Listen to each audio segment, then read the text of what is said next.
Bienvenue à tous les passionnés de Madrid Insider. N'oubliez pas de liker, commenter et vous abonner pour ne rien manquer de nos prochaines vidéos.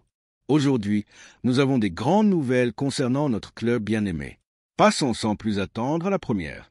Le Real Madrid et Bernardo Silva, une arrivée nécessaire. Le Real Madrid, symbole intemporel de la grandeur footballistique, se retrouve une fois encore au centre des spéculations du marché des transferts. Chaque mouvement du club madrilène résonne à l'échelle mondiale, et ces dernières heures, un nom revient avec insistance.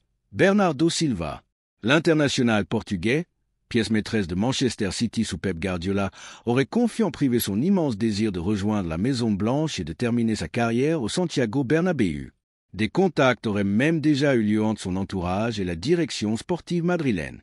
Selon plusieurs sources, le joueur serait prêt à refuser des offres plus lucratives pour réaliser son rêve et rejoindre le club le plus titré de la planète.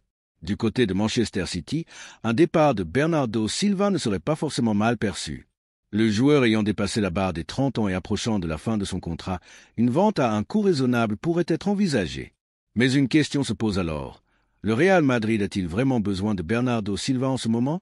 Le club a bâti son succès récent sur une stratégie claire. Miser sur la jeunesse, le développement et l'avenir.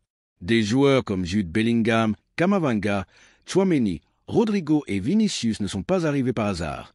Ils font partie d'un projet cohérent visant à construire une dynastie plutôt qu'à empiler des noms prestigieux. Dans ce contexte, recruter Bernardo Silva pourrait rompre avec cette philosophie gagnante. D'un point de vue sportif, le talent du Portugais n'est pas remis en cause. Toutefois, sa dernière saison à Manchester City a été en deçà de ses standards habituels. Son âge, associé à son salaire conséquent, pose également une question financière. Vaut-il la peine d'investir massivement sur un joueur de 30 ans au détriment de jeunes talents prometteurs? De plus, le véritable besoin du Real Madrid aujourd'hui est un attaquant de classe mondiale capable de garantir des buts et une présence dans la surface, un profil comme Erling Haaland. Dépenser des ressources pour un milieu offensif pourrait limiter la capacité du club à conclure des transferts réellement nécessaires. Enfin, l'identité du Real Madrid doit être prise en compte. Le club ne se veut pas une destination pour les joueurs cherchant un dernier gros contrat avant leur retraite, mais un tremplin pour ceux qui veulent marquer l'histoire. Et vous, qu'en pensez-vous? Bernardo Silva serait-il une bonne recrue pour le Real Madrid ou doit-on continuer à privilégier la jeunesse et la cohérence sportive? Dites-nous tout en commentaire.